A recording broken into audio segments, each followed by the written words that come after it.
intensity. Right. Most new smokers need that flavor. Right, and they do, and especially for women. You know, I feel like I wouldn't be where I'm at right now if somebody put an LFD Double Digger in my hand as the first cigar. Right. I would not be Elegant Plume. I would not be here right now with you guys. Right. You probably would have been like, hell. Honestly, yeah, I'm like, You were like, I would have I'm been never completely doing it turned again. off. I You would've probably wouldn't be a smoker now. I wouldn't be a smoker. I wouldn't be here at all. Right here tonight. Right. I wouldn't be smoking at all. So you have to allow for people to transition in the way in which they wish to transition. But with that being said, be open to trying new cigars. I feel like my palate developed because of Damon and a host of other people. It's like, yo, try this, yo, try that, and I was open enough to wanted to try those cigars. Right. And when I kept trying it, my palate developed. I went from infused. Say that word to again, medium. because that word you just said is very key. We keep on saying it. Open. Open, yeah, you Right. gotta be You open. have to be To your open. point. Open, yeah. Right. So over time, I would say for me personally, my transition period lasted for about 6 to 9 months, from only smoking acid line cigars to transitioning to medium to dwelling in full body, and it took me about 9 months. Only because I was open to trying cigars that people kept saying, "Yo, Yeah, try 'cause this, I remember try when that, you were just try smoking that." Fat Bottom And I feel Betties. like that's cute. Yeah. I was Still stuck to on this Fat day, Bottom she's still Betty. smoking. I was stuck on Fat Bottom Betty for about 3 months. Listen, I never fucked with it. I just smoked my first one 3 weeks ago. I smoked 2 in the last 3 weeks. And how was that for you? I enjoyed. You the enjoyed it. I did. Tried, Fat Bottom Betty? Yes, I did. I tried Okay. I an enjoyed it. infused cigar I a enjoyed year it. ago. Clint, I let Yeah. it go after 3 pulls. Couldn't do it. You know why I enjoyed Couldn't it? do it. Because it had all this crazy ass fruit flavors in the beginning, but that dies down in the third. It was too sweet for me. I felt like I was smoking potpourri or some shit. Yeah. I couldn't do it. I just had to let it go. But to each his own. Like, not But trying to I knock anybody else. But I cannot. But I can't do it But at that's this not point. my thing. My palate's not receptive to it at this point. It's just not. And you know, that's what it was in 2015. It's not what it is in 2020. And I only smoked it because I didn't know it was an infused cigar. I just remember the name. Right. Probably from you, because Yes, you used to the post Yummy that shit. Bitches. They just released Leather Rose. Oh yeah, So, and and everybody's everybody's all on doing that. rave reviews Yeah, on everybody's Leather on Rose. Leather Rose right now. But I can't. I'm not gonna even try it. Shout out to Drew Estate. Shout out to Drew Estate. Drew Drew Estate. Estate is phenomenal in the sense that I feel personally that they make cigars for every level of smoker, from day 1 to day 20 years. You know what I mean? Well, the Liga, to your Liga, point though is Liga I'm Privada. gonna piggyback on something that I the Will I had some feedback on the, that as the, well. the Will said, you know, Drew Estate terrible. Our boy Will was like, look, because I did a video with him over at Roma Cigar Etc. And he was like, man, if you can't, as a cigar smoker, if you can't find something within the Drew Estate line that you like, you just don't like cigars. Right. Absolutely. Right? Because like we got everything from infused cigars to mild to full body to Everything. high The end. Like whole you can't gamut. find something you like You with know our what's- portfolio. gamut. You know you what's just don't even like more. cigars. You know what's even more important than that? It's one of those brands they're consistent. You could buy a box this year, buy a box next year, And and it's it's the always same gonna smoke. it's gonna be the same, Same smoke. smoke. There's some brands out there you could buy the shit and it's different. Yeah. The stick is different every Right. time you fucking smoke it. It's like, why is that? May Them Padron may I and offer something on there? Because you know, yeah. the only thing that I would say about that is you are right with a caveat that, and I'll say going on the legal line. Which When one? the- when Which legal- one changes up? I'm just saying in particular. Like I'm specifically talking about like legal line, like a T52, the number 9. Yes, specifically those two, right? So it's like they don't taste the same, especially the T52, because I smoked that one religiously. They don't taste the same now as they did 3 years ago. They didn't taste the same 3 years ago as they did 5 years ago. 5 years. I've heard before that. Is You're there a not different saying- blender? You know what? You're not the first person to say that. I don't know what Tony it is. said the same I don't thing. know the same thing. I don't know the intricacies of what Drew Estate does and stuff like this. All I'm saying is, I used to smoke That's not the first T52 time I've heard it. religiously, and they don't taste the same. Hey, go let Tamania. Oh, Did my she girl's text me? here. Yeah, she said, oh, Yeah, that could be because there's a different blender, so you gotta account for No. that. Oh, I gotta Well, go yeah, down and get yeah, it. well, we gotta count talked that. about that because, of course, Drew She down there Estate. now? Drew Estate started with Jonathan Drew, Nicholas Malillo, and then I'm gonna let my cousin know. Yeah. hold up. It was Jonathan Drew, Nicholas Malillo, and Steve Saka. Oh yeah. Because Nick R. Ragwa, Nick was the master blender for Drew Estate, right? And then when Swisher bought them out, and then Nick took his money and started a foundation, and then Steve Saka took his money and started what was it? What's the name of his? Damn it! What's the name of his company? Because I always call him Steve Saka Cigar, but they're not called Steve Saka Cigar. It's Foundation and Trust. It's something. Not foundation. It's Is something Tobacco and Trust? Yes. Dunbarton. Dunbarton. D. Yes. Dunbarton. Steve Saka Tobacco will and Trust. apologize. Sorry, Steve. Dunbarton Tobacco and Trust by Yes. Steve Saka. Yeah. So then then they brought in Willie Herrera, Right. which is the son-in-law of Miss Sandy down at L. T. DeBron's. Okay, That's where I he didn't came. know that. Yeah, that's where he came from. Oh, okay. So they kind of plucked him because L. T. DeBron still makes some of the Willie Herrera lines for Drew Estate. Okay. Yeah, so to your point, yeah, it could be the fact that there's a different blend. And then we're not talking about the quality or anything like that because Willie Herrera makes The great quality cigars. is consistent. We're only talking about The legal line is like the if blend there's is a a little different, they don't taste quite the same as they did when Nick was making Liga. And I don't know if that's an issue with the blender or if that's an issue with the tobacco, because I would assume that even though you change blenders, the recipe you gotta account will stay for the same. Yeah, you gotta right? account for but the maybe the the actual crop. change in the crop. Yeah, right. they're changing the crop. Maybe they turning the crops more than they used to, because like when Liga first came out, And the change of the soil that would well, see, affect like the when Liga tobacco. first came out, as far as I knew, it was they didn't make a whole lot of them, right? It was a high end line. It was high demand, but it was a short supply.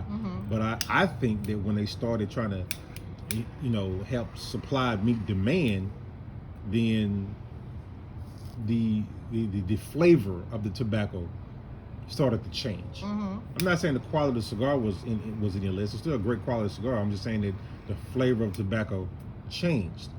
But that's just my particular thoughts. That's just Damon talking. But let me ask you a question, Tree. When it comes to, and I really hate to say this, but when it comes to women cigar smokers, do you believe that all things being equal, like you got a new man cigar smoker and a new woman cigar smoker, do you think that women tend to gravitate towards certain cigars more than guys do, or do you think it's about the same? Generally speaking, I would say it's about the same. I feel like if they're really invested in the cigar and they really are about flavors and the cigar as a whole, gender is not a factor. If you have a newbie that's just entering and just trying things out, then they're really going to probably be a little bit more drawn to the infused cigar. But a real true cigar smoker who's been in it for a while and actually has some level of knowledge about it and actually really enjoys it, doesn't need to be in a social setting and really enjoys cigars on their own and is reading up on it, I think that the playing field is even and different to genders. Well, as you know, like in factories, they use more women to when it comes to trying out the blends. Well, no, they use women more so when it comes to the wrappers, when they're trying to denote the colors in the wrappers, because I've heard many different cigar companies say this, from Nicaragua to Honduras to Cuba to Dominican Republic. They all pretty much say that women have a much keener eye when it comes to denoting the different shades in wrappers. That's why more women typically deal in that area. Having said that, do you think that women have a much more how can I put it, a better palate when it comes to discerning different flavors in cigars than men do? Well, my answer to that would only be to regurgitate what I have heard, right? Because I don't have a man's palate. I have my palate as a woman. So what I have read is that there is something about a woman's palate that is more heightened, if you will, Okay. that allows us to pick up more notes than men. I think I read that in something in Cigar Aficionado. I can't quote the volume or the whatever, when it actually was, the article was released, but I did read something where women were able to pick up more notes than men, and so therefore we were able to essentially give better reviews than men, because we're able to pick up those notes that men were not. So I would say that, to answer your question, I would say in that regard, yes, but I can't speak about, I can't speak about women versus men, because I don't have a man's palate. I can only speak from my own and what I have read about what, in comparison to men and women physiologically. So what it sounds like you're saying though is that women just typically and generally have better palates to discern flavors than men do. Based on what I have read, yes. Okay, so having said that, so we'll take that as a yes. Okay, yeah, we'll take that as a yes. We'll use that as a base and say that, okay, being that women generally have a better palate when it comes to perceiving flavors, and whatever it is, it could be coffee, it could be alcohol, food, cigars, what have you. Then why is it that when women go to a cigar lounge and they're looking for a smoke for themselves, that someone in a cigar lounge automatically suggests that they should have an infused cigar? Because men, generally speaking, are ignorant to the level of what women smokers are at. Let me use this for a seat. So yeah, take this up, put this on the floor. They want to assume that Let me make women y'all some seating. are prone to smoking infused, and they're just, generally speaking, ignorant to the fact that there are a lot of women out there that smoke the same cigars that men smoke. Got it. So I feel like it's essential that they educate themselves on that fact, that there are a lot of women that smoke the very same cigars, myself included, that men do. And there's a lot of women that can school men on cigars that they feel like they're knowledgeable on, that they really are not. So basically what it sounds like you're saying, and if you're saying this, I agree, is that knowledge is not gender-based.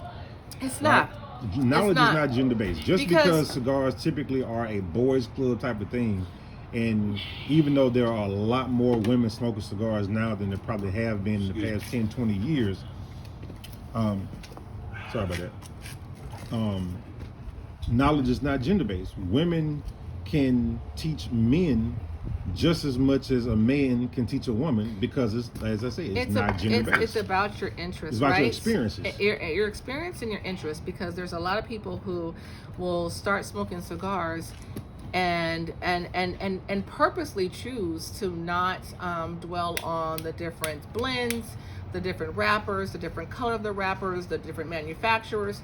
They just want to pick up a cigar and just smoke it. They just want to stay right there. Then you have other people that develop a love for cigars, right? And they want to self-educate.